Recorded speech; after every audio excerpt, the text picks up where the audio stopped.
I have the honor of introducing the 2025 Vaughan Lecture. The annual Vaughan Lecture was established with a generous gift from the estate of Nora E. Vaughan in 1994.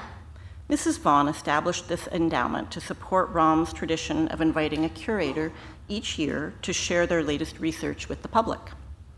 This year's Vaughan Lecture perfectly exemplifies the theme of Global Stories of Ontario.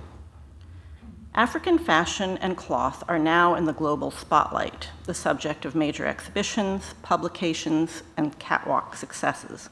But fashion has a long history on the continent. This afternoon, we welcome ROM curator Dr. Sarah Fee as she shares insights into the art and fashion of historic African textiles and unveils a new acquisition at ROM of 170 important pieces.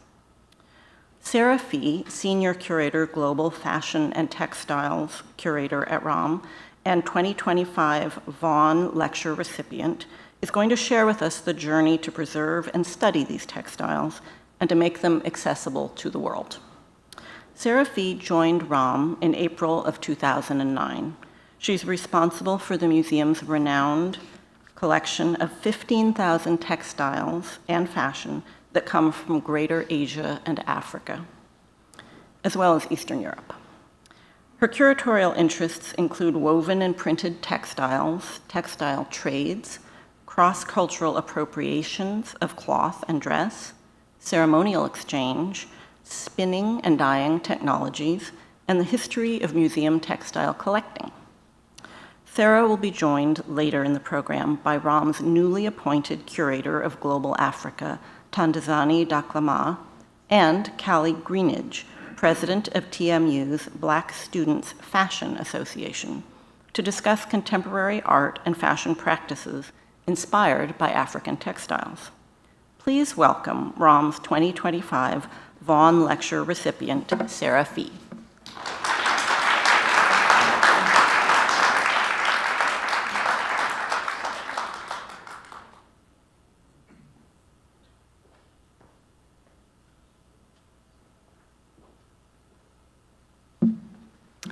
Thank you, Valerie, for that kind introduction, and I want to thank the ROM for the honor of giving this year's Vaughan Lecture.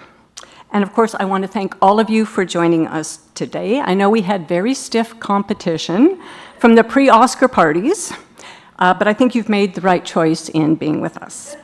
So thank you for braving the ice, too. So as Valerie mentioned, in the first half of this talk, I'm going to say a bit about my own practice and perspective for looking at African textiles as art and fashion. And along the way, I will introduce you to a transformative gift of African textiles that we recently received at ROM. Then I will be joined by two distinguished colleagues to converse about their own perspectives on the art and fashion of African textiles.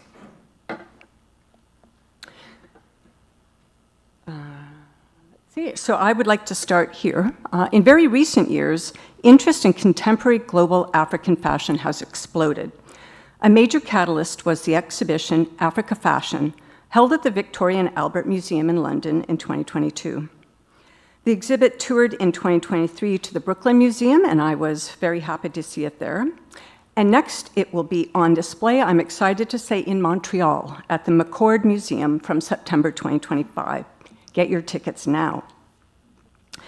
The exhibit Africa Fashion created such buzz that here in Toronto at the St. James Cathedral last year, they decided to host 3 days of exhibits and fashion shows. I hope some of you made that. But there's more. In 2024, a major exhibit in New York City looked at fashion in the African diaspora.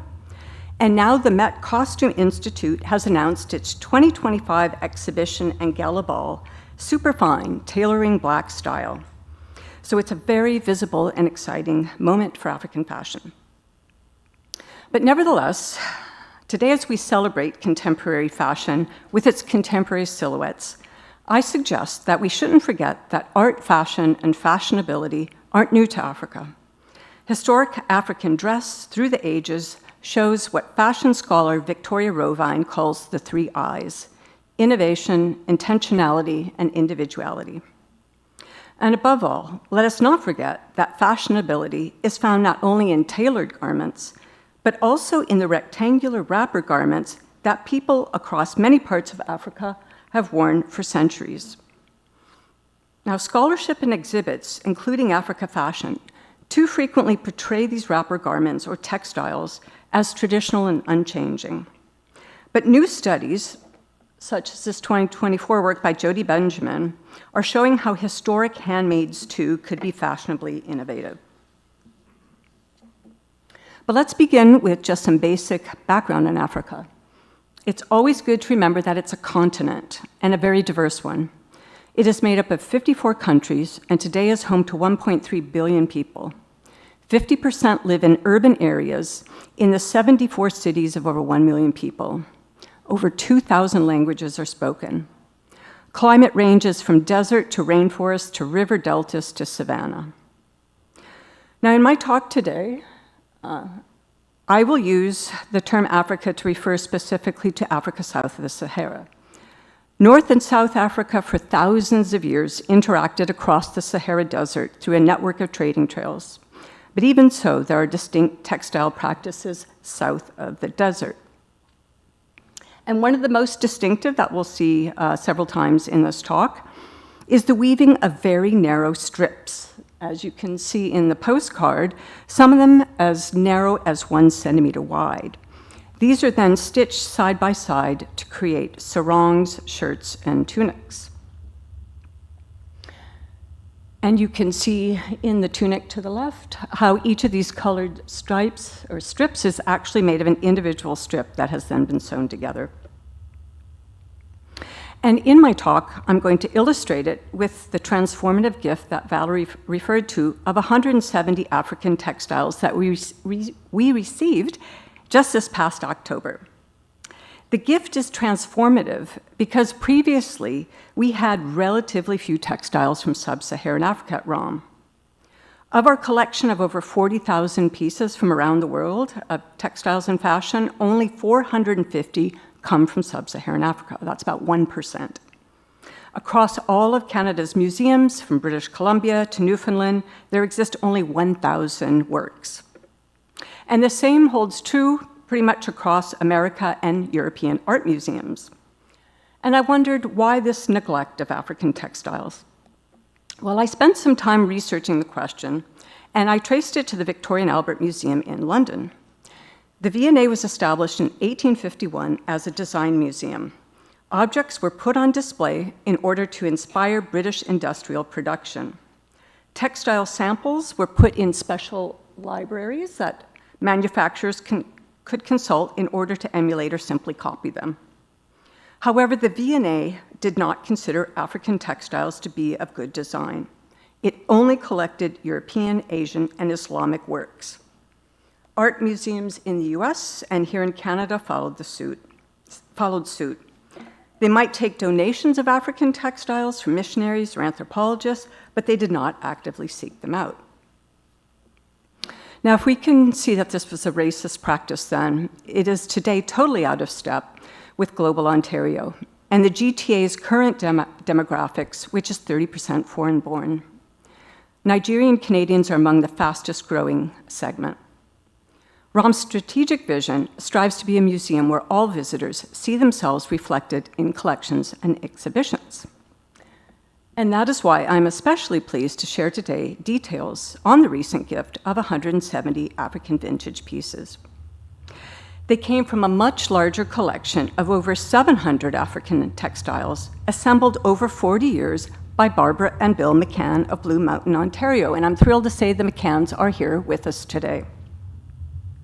Now, collections always reflect the interests, passions, and life paths of their makers. So let me tell you a little bit about the McCanns. Barbara McCann's lifelong passion for textiles and for Africa began early. She was born in London, Ontario, and learned needle arts from a favorite auntie. She sewed all her own clothes and later paid for travels by sewing clothes for others. On a first trip to Northern and Eastern Africa in 1971, at the National Museum of Kenya, she met the ethnographer Jean Brown. Learning of Barbara's textile passion, Brown advised Barbara to go west, to study the traditions of West Africa, which were still little known outside the continent. To pay for research at the British Library and a return trip to Africa, Barbara took odd jobs in London and Toronto. For a time, she worked at the ROM bookstore, where she was mentored by ROM textile curator Dorothy Burnham. Arrived back in Africa, in Tunisia in 1972, Barbara met her future husband, Bill McCann, a Peace Corps volunteer and avid photographer. Together, they journeyed to important textile centers across West Africa, funded through odd jobs. From 1972 to 74, they traveled by public bus, ferry, and transport truck to 11 countries. Eventually, Barbara's interests led her to a career in international development. From 1987 to 2006, she worked for Canada's major international development agencies, CUSO and CEDA, mainly in women's empowerment and economic opportunities in Africa and Asia. And I'll give the caveat that Barbara says she hates selfies, and she only reluctantly shared these photos with me. Now, throughout her many journeys, Barbara did not seek rare or royal textiles, the luxury or the courtly, objects that today we might think to repatriate or return to Africa. Instead, she sought everyday dress and furnishings, the types of garments still created today. She and Bill sought the extraordinary and the ordinary, to capture the variety, the varied techniques and beauty of African adornment, as well as its gendered dimensions. They often bought directly from artists, markets, and cooperatives, thus creating a rare collection of known faces and places. Far beyond the material, the McCanns valued studying and collecting textiles, above all, for the human connections they forged.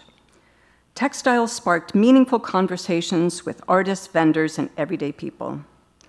Collecting was also in view to sharing with fellow Canadians, who at the time knew little about African art forms. Barbara lectured and shared her pieces across the country, at one point lending the full collection to the University of Alberta. 2011 saw a major exhibition at Carleton University. Now, about to turn 80, I'm revealing her secret, Barbara decided it was time to make these works of art permanently available to all Canadians by gifting 170 pieces to ROM. I wish to acknowledge ROM patron Suzanne Labarge for her generous donation that made the intake possible. So in the next few slides, I'm going to share some sneak peeks into this collection, focusing on West Africa. The 170 pieces bring to ROM examples from 15 countries, including the first textiles from Cape Verde, Togo, Zimbabwe, Niger, and Tanzania. They add major types as well from Mali, Ghana, and the Ivory Coast. Most come from West Africa, and most date from 1950 to 2000, representing what we might call the vintage vernacular. Now, my own research specialty is Eastern Africa, which has very different traditions. So taking in this mainly West African collection sparks in me both intense curiosity and intense humility. I'm presenting today pieces that in this short time I've come to appreciate based so far on my readings and slow looking. And I'd like to start with this quote from the contemporary Nigerian artist Peju Laiwola. I think there's a lot that we have missed by not documenting everything that went on in African textile art and science. Laiwola argues that textiles have been underestimated and undervalued by society and scholars, and so have their makers' deep knowledge and embodied skills. The next few slides offer glimpses into some of this art and science. I start with the art of the weaver, who creates the cloth, who manipulates threads on the loom to create pattern and color. Now, in West Africa, there are two types of looms, one historically associated with women and one with men. Men who weave on the horizontal narrow strip loom, as I indicated earlier, and you can see at the top here. The narrower the strip, the higher its value, as it is much more labor-intensive to create, and a single cloth might be made of over 100 strips stitched side by side. Women, meanwhile, as you see below, work on a vertical wide loom that creates wide panels. Now, these looms may look simple, but this is deceptive. In general, The fewer technical features of a loom, the more room the weaver has to innovate and improvise. Both male and female weavers devised dozens of techniques to create complex patterning that requires both skill and improvisation. Strip loom weavers alternated threads to create checks, dots, and whorl bands of color, as you see in the lower right, rarely perfectly aligned, creating complex syncopation. Women and men might insert additional wefts by hand to create nonlinear motifs, as in the upper left. They might create a lace effect by leaving open areas in the lower left. Meanwhile, hand-spun cotton in the upper right creates texture and pattern very different from the factory-made. Now, tailors and embroiderers are also artists. Stitching together narrow strips to create voluminous outfits of large sleeves and full skirts required inordinate skill. On the left, the tailor has stitched together over 100 strips to create this total outfit, inserting godets to increase fullness. And on the right, we can see the exquisite embroidery, another great West African textile art, which in some places and times was done by religious men and considered a form of prayer. Dyers also created extraordinary color and design by dyeing cloth after it was woven. They might choose hand-woven cloth or factory-produced fabrics, each of which give different effects. The artist can create pattern by either stitching part of it, as you see in the upper register, or they can brush or stamp the cloth with paste or wax, as you see in the lower register. After dyeing, the ties or paste are removed to reveal different areas and layers of color. Historically, much of this cloth was dyed in indigo blue, made from the leaves of indigofera plants. And although indigofera is used around the world, there are distinct and recognizable West African traditions. You can see in the upper right the very distinct motifs of the Dogon people of Mali, although in this case they innovated by using a sewing machine to do the stitching, not hand stitching. And then in the lower right is the Dirileko of Nigeria, which is well known for being drawn or stamped with wax. Now, in other areas, textile artists directly print or paint color onto the surface of the cloth. And although this may sound easy, it's in fact quite difficult. The printer must master complex chemical knowledge to create color and achieve the correct viscosity so that the color adheres to the surface. Perhaps the most iconic printed cloth you see in the lower left is the Adinkra cloth of Ntonso, Ghana, where male artists historically used carved calabash stamps to print the surface. Other famous traditions include the so-called mud cloth of Mali, which you see at the top, where women used complex mordants and iron-rich mud to create mesmerizing patterns. There are also the hunter shirts of Sangha Mali, which are made this gorgeous orangey brown and black through the use of dyes and iron-rich mud. Now, while the names of most textile artists have gone unrecorded, not all were. The McCanns, wherever possible, visited artists in homes, workshops, or cooperatives. Barbara's first textile pilgrimage was to Mrs. Kadiatou Kamara of Freetown, Sierra Leone. Granddaughter of a Temne paramount chief, Mrs. Kamara, known as Mama Kadi, is recognized as one of the most accomplished resist dyers of Sierra Leone. She worked exclusively with indigofera and kola nut brown, as you see in one of her distinctive stamped wax works. Ram will also now steward 4 works of indigo stitch and paste resist by the famed Nigerian artist Nike Davies Okundai. Barbara met Nike several times when Nike came to North America to demonstrate her art and sell works. These include process pieces through which Nike shared her techniques, as you see in the lower right, with a waxed piece before it's gone into the indigo bath. Now, I know this one is hard to see, but this stunning and unusual blue ground stamped Adinkra cloth was made by artist Samuel Evans of Ghana. Now, if Western researchers have been able to see art, artistry, and artists in African textiles, they were usually less willing to see them as fashion. And by fashion, I again refer to the 3 I's: innovation, intentionality, individuality. Now, I won't bore you with the details, but historians and anthropologists tended to see non-Western dress as unchanging, a foil to the West and its quick fashion cycles. Early in my career, I was subject to this thinking. When I first studied the brocaded akutifana shoulder wrap of Madagascar, which you see here, I viewed it only as a slate of religious symbols. But after discussions with contemporary akutifana weavers in Madagascar and reading 19th century Malagasy works, I came to understand the shoulder wrap was a short-lived fashion. These colorful silk shawls rose as high urban fashion from about 1830 to 1880, their colors and motifs changing rapidly, with individuals commissioning personalized designs. So today, to conclude my talk, I'd like to show just a few examples from West Africa that likewise we might see as speaking to fashionability and self-fashioning. To return to the Diri Aleko cloth of Nigeria, it also might have been a short-lived wrapper garment fashion of the 20th century.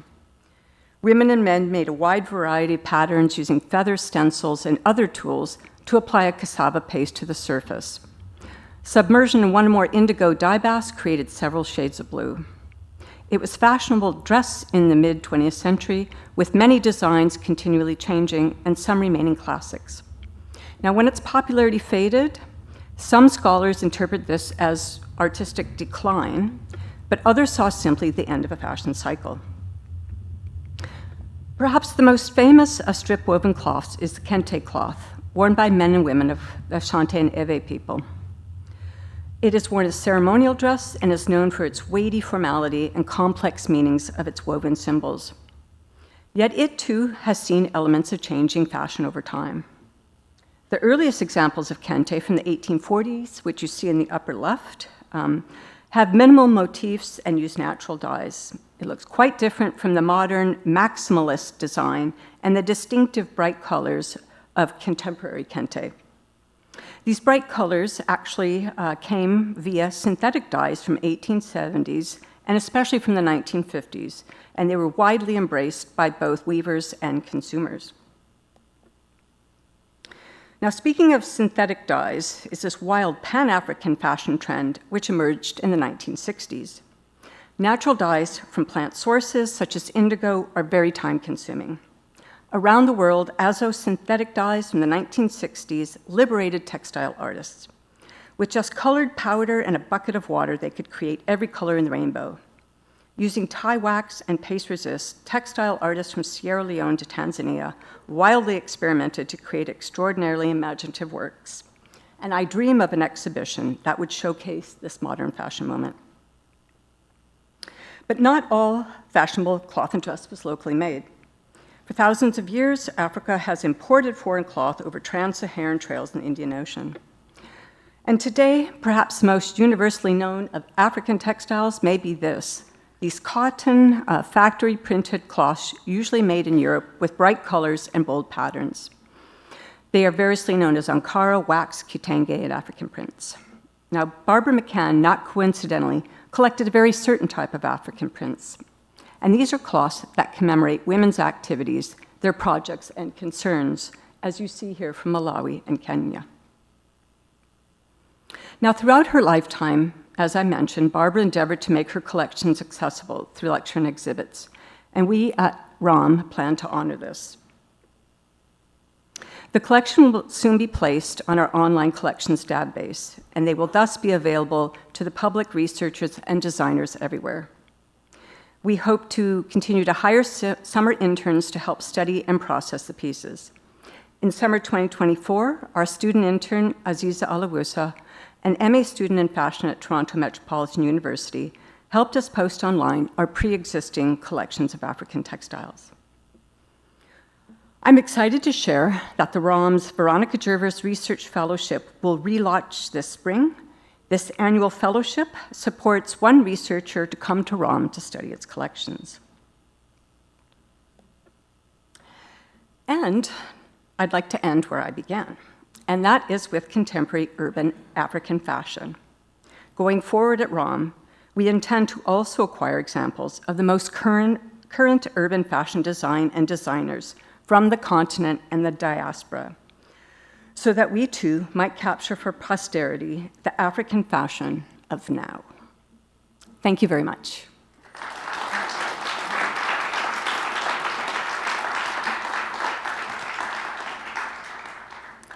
So that was just a whirlwind of historic African fashion. I'd like to call to the stage now Thandazani Dhlakama, who is ROM's new curator of Global Africa. Previously, she was a curator at the Zeitz Museum of Contemporary Art in Cape Town. Come on up. And also Callie Greenidge, who is a fourth-year fashion design student and co-president of the Black Fashion Students Association at Toronto Metropolitan University. And I want to thank Callie because I know she is actually busy finishing her MA program, and I thank her for taking time out to be with us today. So together, we are going to look at other perspectives on African fashion and textiles.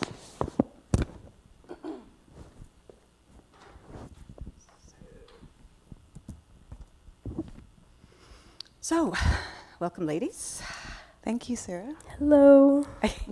Thank you again for being here. Now, I know you've prepared a few slides as a way of introduction. I've asked each Callie and Thandazani to tell us a bit about themselves and how they, in the past, have related personally or professionally with African textiles. So I will start with Thandazani, if you can just tell us a bit about that. Okay, thank you so much. My background is, well, my experience is mainly in contemporary art from Africa. And I've had the privilege of working with some really interesting artists whose work is textile-based. And what you see behind us is works by, and an image of South African artist Ikshan Adams. And he's really thinking about his own identity as, I guess in South Africa, the term colored is used to mean people of mixed race, of a certain mixed race heritage. So he's looking at his own racial identity, but also sometimes his Islamic background and the history of South Africa. And he's used textiles to create works that look at, as a way of archiving or documenting certain types of indigenous dances. So the image in the middle is an example of his sculpture that he calls Dust Clouds, where he's documented people in Namakwa, which is a part in South Africa, and he's recorded the dust, and then using textiles and wire, he's recreated the dust that comes from the dancing. And he's also looked at things like desire lines, where in places like Cape Town, highways segregated people. So colored people were in a certain area, black people were in a certain area, and white people were in a certain area. But of course, people would cross and create these natural paths. And those are just some of the things that he tries to look at using textiles. And you can see some close-ups there. If you go to the next one, this is Kresha Mukwaji, who's a young artist from Zimbabwe. And she was part of an exhibition that I curated called Fife Bob Painting at the End of an Era. And yes, I included this in a painting exhibition because she's using textiles and paint, but also how can we blur the line between painting and textile work. And she used found bras from busy markets in Harare, the capital of Zimbabwe, as well as other pieces of clothing to talk about the vulnerability of women in working in bars or in the sex industry in urban Zimbabwe, but also to make a comment on, every year there are thousands, I don't know the statistics, these thousands of bales that are shipped to Africa as donations from the West, and then they're taken and resold. It's basically used clothes. And in a lot of cities, they've actually damaged textile industries because people are just wearing old European clothes, including, they also send underwear. So she was collecting these bras to make a statement about gender politics. Wonderful, thanks so much.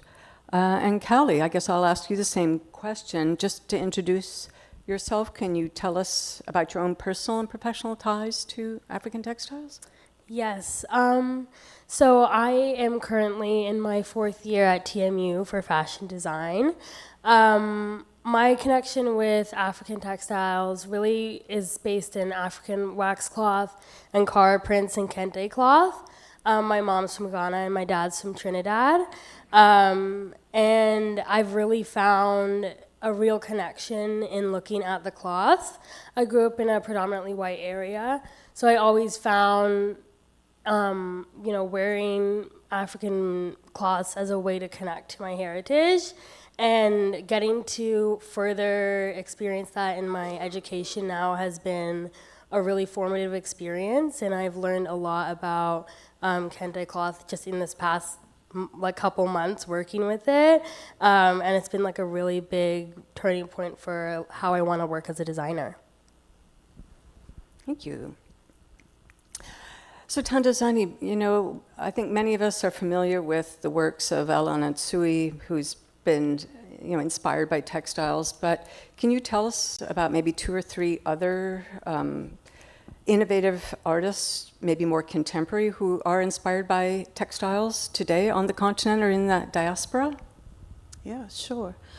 The first one I would like to talk about is Sinzeni Marasela, who had a solo exhibition at my previous institution. She did a 6-year endurance performance where she wore the same outfit pictured here basically every single day. She actually gave birth in it. She had a son, and she gave birth in it. And she would go to business meetings and travel, and insisted on wearing this dress every single day for 6 years to make a statement about women waiting. She was performing an alter ego called Theodora, who was waiting for her husband, Gabane. And she was inspired by a book called The Cry of Winnie Mandela. And she's essentially talking about how, because of colonialism, apartheid, capitalist expansion, the black family has been destroyed. And so what would happen is men would be sent to work in the mines. That's how Johannesburg was built. Or someone like her dad had to fight in World War I. And often and Winnie Mandela, Mandela's first wife, you'd be waiting and waiting and waiting, not knowing when your husband is coming back. So this dress is very specific in South Africa. It's worn by a makoti. Makoti is a newlywed woman. It's like your daughter-in-law. And so there's very specific roles, and you're supposed to be kind of humble. That's why it's a very particular type of dress.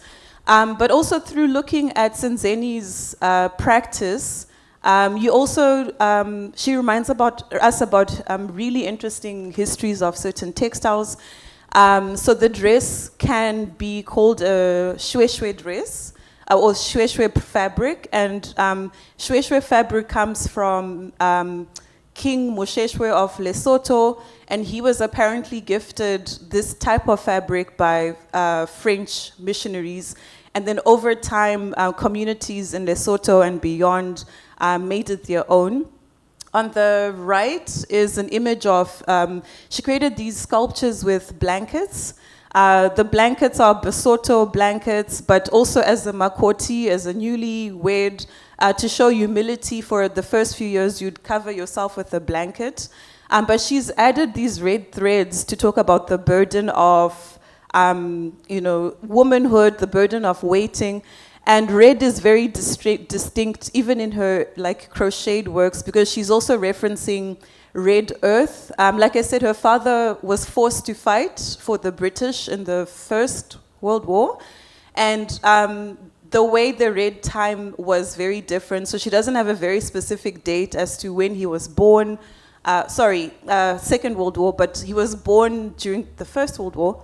But anyway, the way they were thinking about time was through red dust, because he just remembers that it was a time of red dust, because I guess all the horses were going through and dust was lifting up. But it's also a reference to these Johannesburg mine dumps that are not good for the environment. So one dress can be so loaded with lots of things.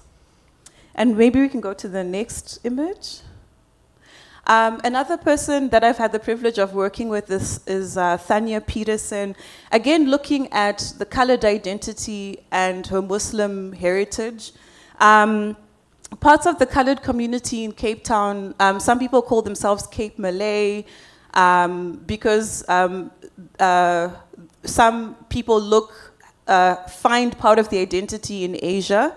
But of course, if you know anything about the history of South Africa and slavery, there are a lot of links between the eastern part of Africa and Asia. So she's constantly interrogating that in her work.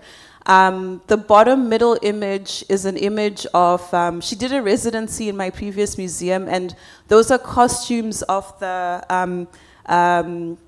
carnival,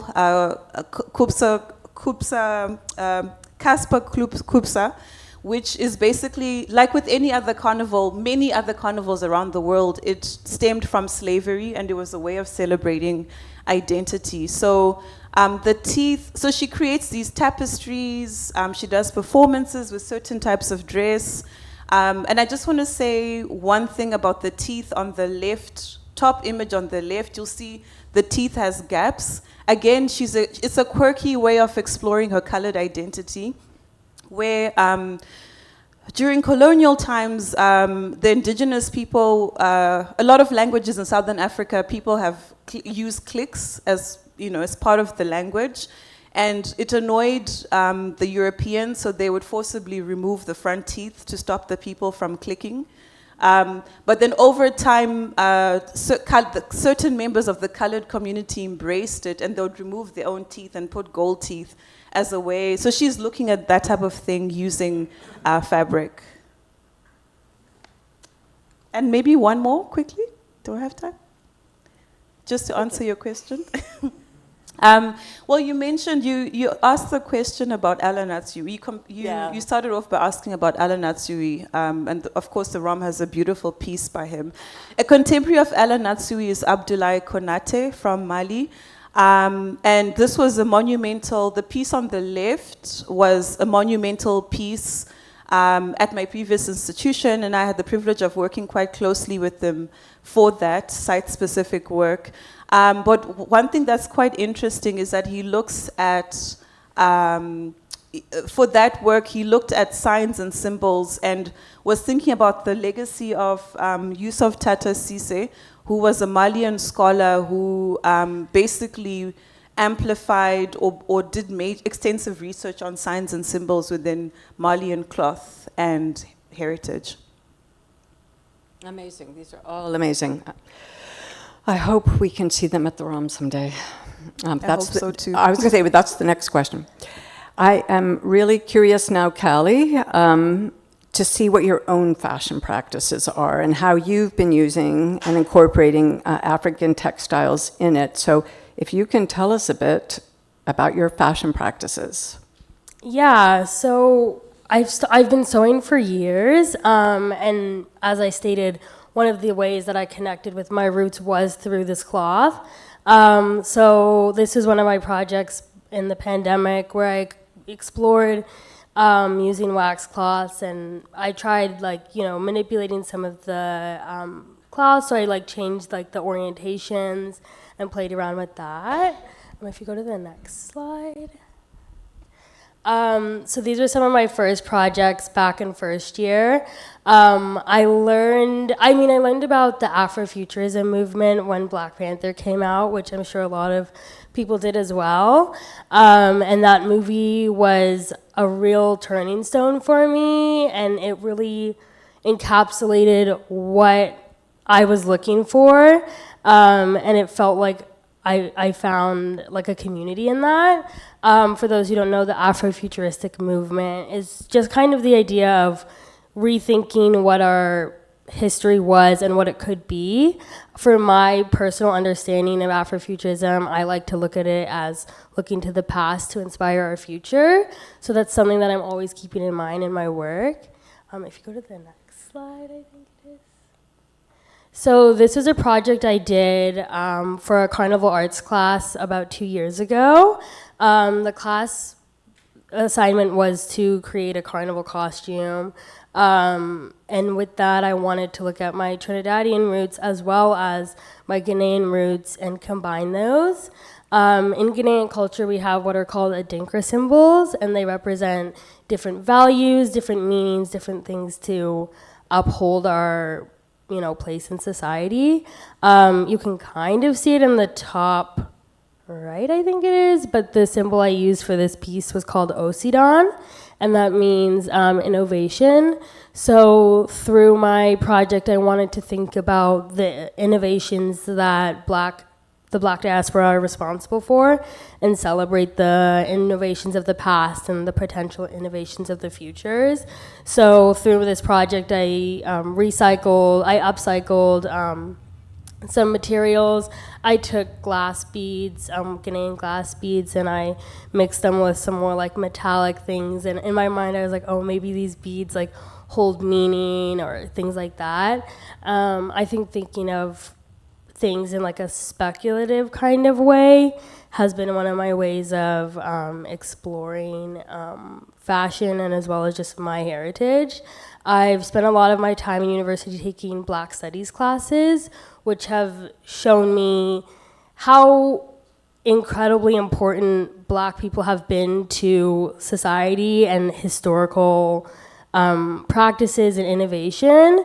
And so those classes have been really affirming for me, and I take them and I implicate them into my designs. And I think the last one. So I'm currently working on my capstone collection for my senior year, or my my senior year. So with this project, you are really just told you need to come up with a 5-look collection, and that's really the only guidelines we're given. I knew that right away I was going to focus on Afrofuturism and focus on using some kind of cloth that was significant to me. So my collection theme is kind of around that idea of, once I decided I wanted to use kente cloth, I asked the question of how will this kente cloth be used in the future? How could future societies use it? What were the messages that were held in it in the past, and what are they telling us from the past that we can use in the future? So thinking about that, I wanted to also focus on a Adinkra symbol, and I chose Afia, which means endurance. And I was thinking in the future, maybe there's a scarcity of cloth. Maybe they don't have the same amount of cloth. Maybe they can't produce it the way that they used to. So through my collection, I'm repurposing some of my kente cloth, and I'm exploring the weaving of that cloth and the practices related to the weaving, which Sarah so beautifully talked about, which I have questions for you. But so thinking about how important this woven cloth has been for centuries and how it could be woven in the future. So I'm currently looking at that by taking my kente cloth that I had imported, which my grandmother so tirelessly looked around the markets in Accra for me to find the kente cloth that I'm currently using. And yeah, I think it's in the next question, but yeah, I've definitely seen how fragile and delicate the cloth really is, so yeah. Okay, thanks so much. On the topic of the future that you've brought us into, Kelly, I'm going to ask Tandazani. I know you've only been here for, 3 weeks at the ROM? So I'm sorry to put you on the spot, but I'm wondering if you have any ideas, plans, or dreams for displaying African textiles or fashions at ROM. What would you include and why? Absolutely, I've got big dreams, and I hope they can be realized. One of the artists I would love to show, or whose work I'd love to bring to the ROM, and I've got many, I've got a list of I've got, entire notebooks of notes and things, is Amina Auguzani, who I visited in Marrakesh last year during a research visit. And what I love about Amina's work is that, first of all, she's working on quite a monumental scale. And I think sometimes we make the mistake of, when we think of artists who are working monumentally, usually women, from the African context, we exclude women. But here's a great example of a woman artist who can make work that can, wrap around a small building. But what I love about her work is that she's working with different ethnic groups, communities all over Morocco, to study, document their practices, weaving practices, to keep them alive, but to find contemporary ways of making interesting narratives from them. But she also works really small, so she makes jewelry. She has an architecture background. She's a really, really versatile artist. And I could go on, but this is just one artist who I would love to see, because of a collaborative practice, I would love to see here at the ROM. So would I. Okay, Kali, can you share with us some of the challenges of working with these historic cloths, these hand wovens, and are there any sensitivities around using them for contemporary fashion? Yeah, so when I decided that I wanted to use kente cloth, I actually had spoken to my aunt, and she was really trying to push me to use like a printed cloth, like what I'm wearing right now. And I was really against it because I really wanted that woven texture, for one.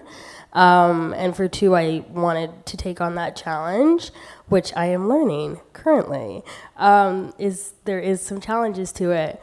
And then also thinking about the fact that kente cloth is typically used for celebratory purposes, weddings.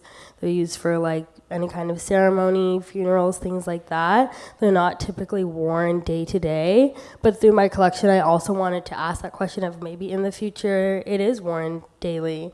And so in my collection's like more of a ready-to-wear collection, and I'm also combining other very popular woven cloths. So I'm using denim and linens as well.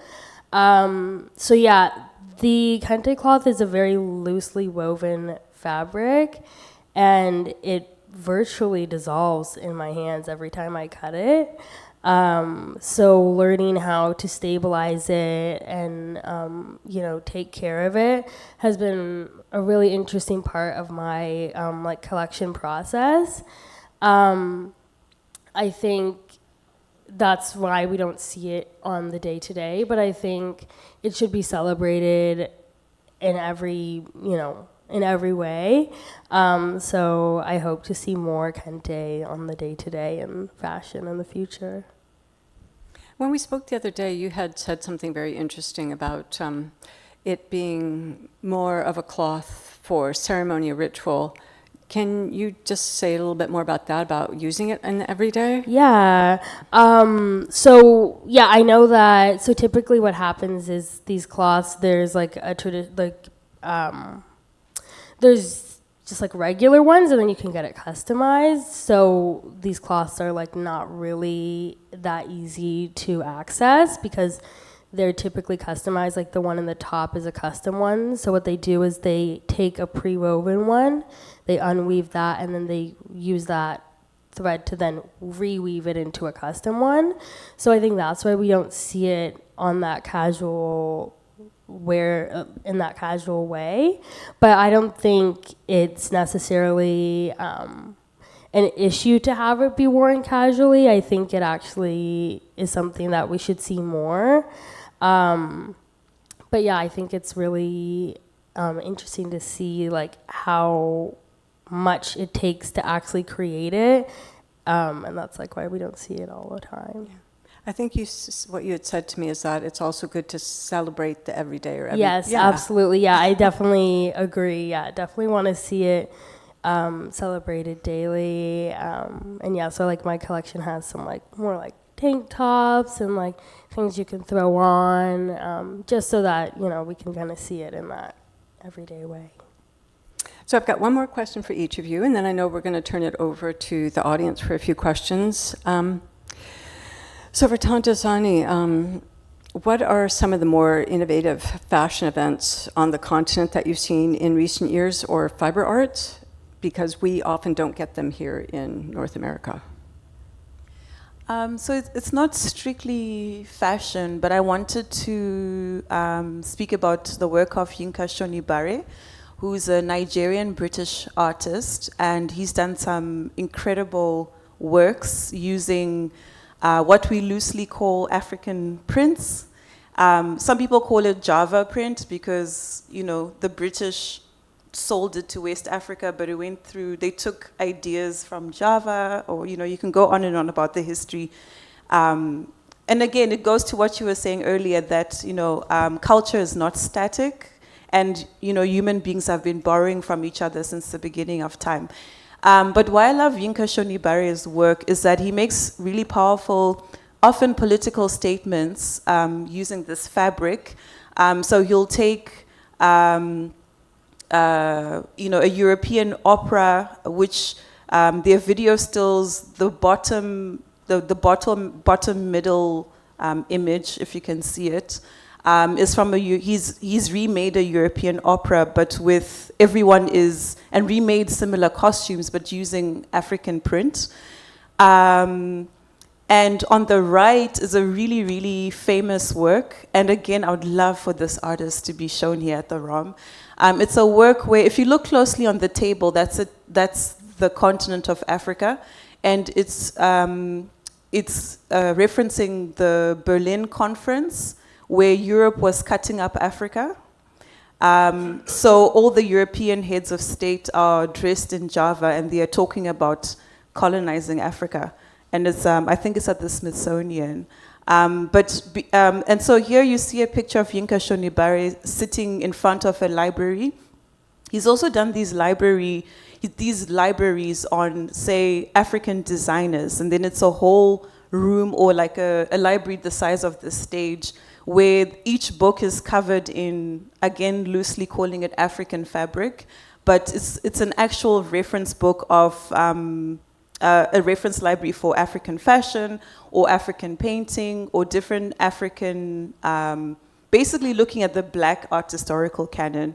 And so it would be really cool if, for example, the ROM could get one of these libraries, just saying. But yeah, I'll stop there. But I mean, all of the artists I've spoken about today, I think we would gain so much if they were to show their work here. And then for Callie, if you can please tell our audience if they are interested and would love to pursue this topic, of what are some of the best events in the African fashion scene in Toronto. Yeah, so I'm a part of the Black Fashion Student Association at TMU. We just hosted, literally last weekend, I believe to be the first Black fashion show put on by our fashion department. Our team worked tirelessly to put on this event to showcase Black designers from Toronto, and we'd actually had an emphasis on this upcoming Met Gala theme, super fine tailoring Black style. So we put out a call. We said, hey, like, Toronto Black designers, come show your work. And we had an incredible show with 6 amazing designers from Toronto who showed off their work. So keep an eye out for the BFSA. You can follow us on Instagram. I'd also say African Fashion Week happens here. I believe it's every August, which is another amazing display of Black talent in this city. I think we've seen, the BFSA has now seen the importance in investing in Black designers, and even on our small platform, the fact that we were able to provide that was so inspiring. So I think that Black fashion needs to be invested in and celebrated. So keep an eye out for the BFSA and see what we do next. Thank you so much. Thanks to both of you. I think you have really brought home, like nothing else, the power of, African fashion and textiles, past, present, and future. So thank you both. Thank you. Thank you. Do we have time for a few questions?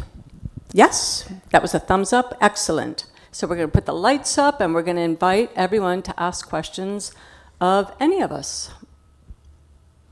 Don't be shy. I think I see there the microphone. Thank you. This was most interesting. I just have a question about wax cloth, because I have some from Namibia, and it's still quite stiff.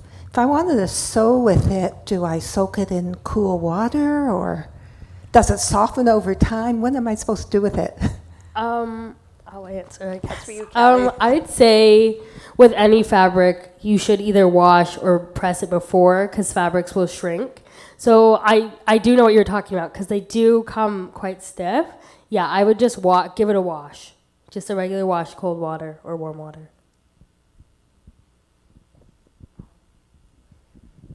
Hello, ladies. This is for all of you. We're worried about the whole world about sustainability, and especially in clothing. I wonder if in the African nations, do they pay more attention to the sustainability of clothing than they do in North America? Who wants to start? Tandazani? Well, okay, I think it's a very difficult question for me. Maybe you guys can answer it differently. But one thing I am aware of is that I'm wary of is the burden of carrying issues like climate change, crisis is always on Africa. And, usually when like Africans are not, or Africa is not asked the same questions as Europe or the West. So, and it's a very broad question. It's a good question. I would have to think about it, but it's almost like there's a different burden that Africa's made to carry. I guess I just want to add, the artist that Tandazani spoke about the problem of the non-sustainability of the West being dumped with all these mounds of textiles. I don't know if people saw in the news recently, I think it was about a month ago, where one of these stores in Nigeria caught fire. And it is something, it can be seen from, on Google Earth Maps, the size of this store of, used fast fashion from the West that is just being dumped. So I think the bigger problem is our non-sustainability here being inflicted on other parts of the world. Callie? I'd say the same. I think that the sustainability movement tends to place the burden on just civilians in general, and then also pushing all of our excess waste here onto West African countries. I believe there was one of those places where they expel all of the stuff caught on fire in Ghana as well a couple months ago, and it was disastrous. But we've also seen how some of the times people have repurposed the material that they are burdened with. But yeah, I definitely think the burden is displaced on West African countries at times. I see somebody up front.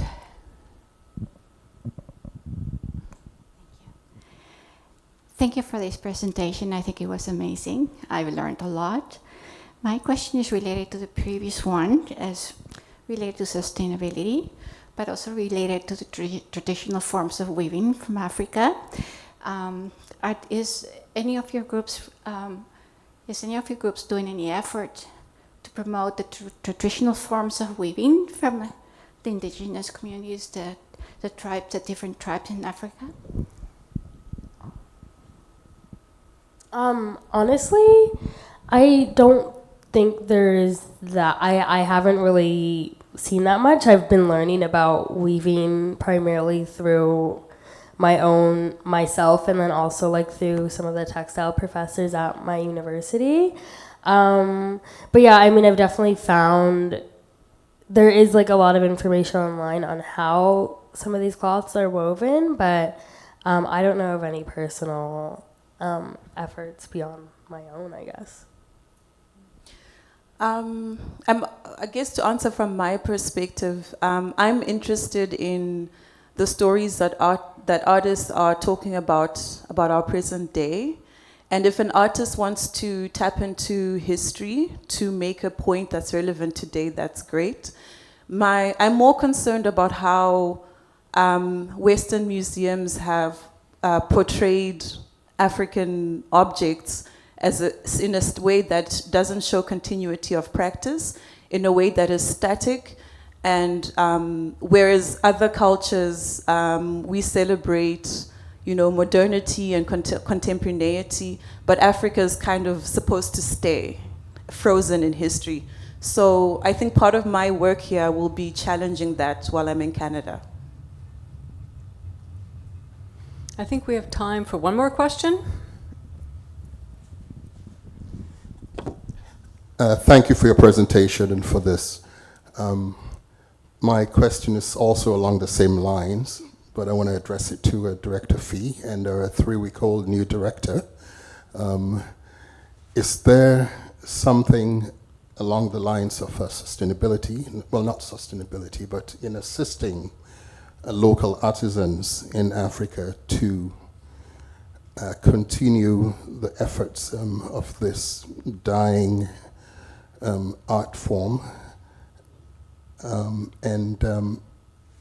would an organization such as UNESCO or are there NGOs that one can work with to visit local villages and encourage artists to continue their work? I can tell you, you mentioned St. James Cathedral. I commissioned country cloth from Sierra Leone. I'm from Sierra Leone, and from a village in the Eastern Province.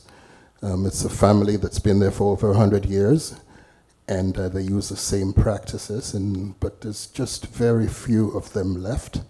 We've all been consumed by westernization, and really the theory that African art and culture did not have the significant value that it's now starting to have a rebirth of.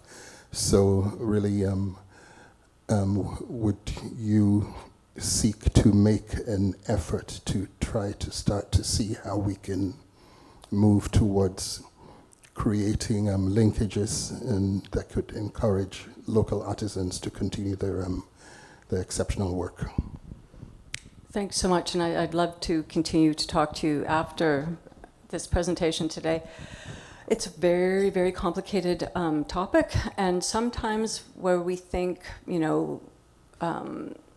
different artistic practices are dying out, they're actually just kind of going through fashion cycles. So they actually go up and down, and what we think may be dying out, 10 years from now becomes popular again, and it revives on its own.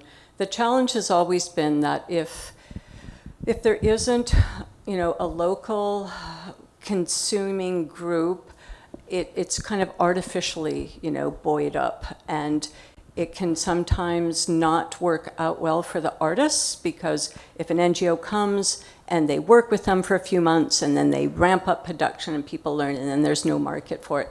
So the challenge is to really try to find and create local markets, and that's happening a lot these days.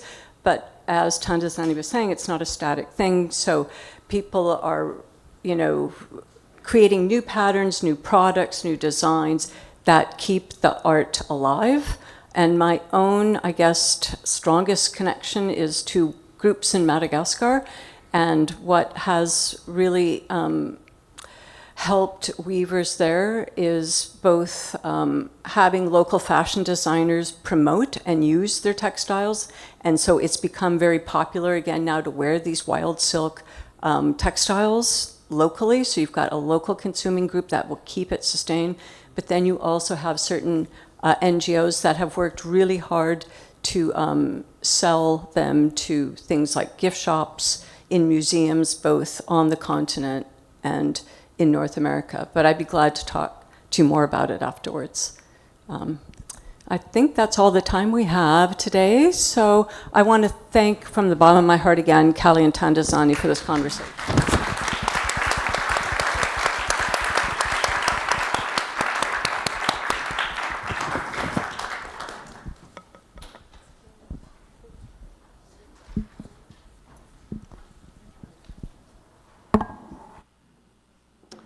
I want to thank you, Sarah, Tandazani, and Callie. That was fascinating. I'm going to go home just completely picturing those incredibly vibrant fashions and textile artists, as well as the new ROM collection, and think about how those are informing each other and part of a very long trajectory and history of textile production and artistry.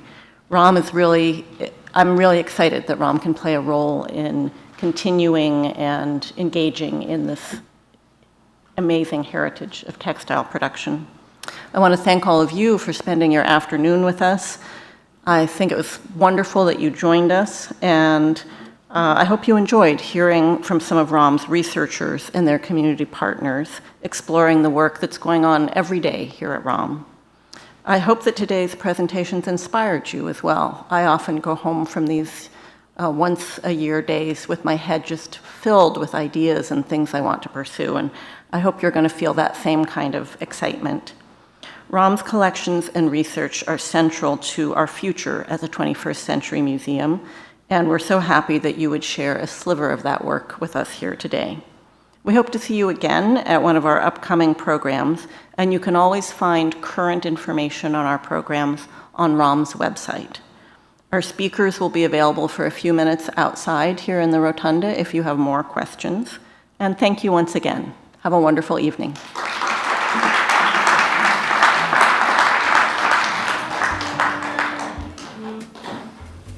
Mm-hmm.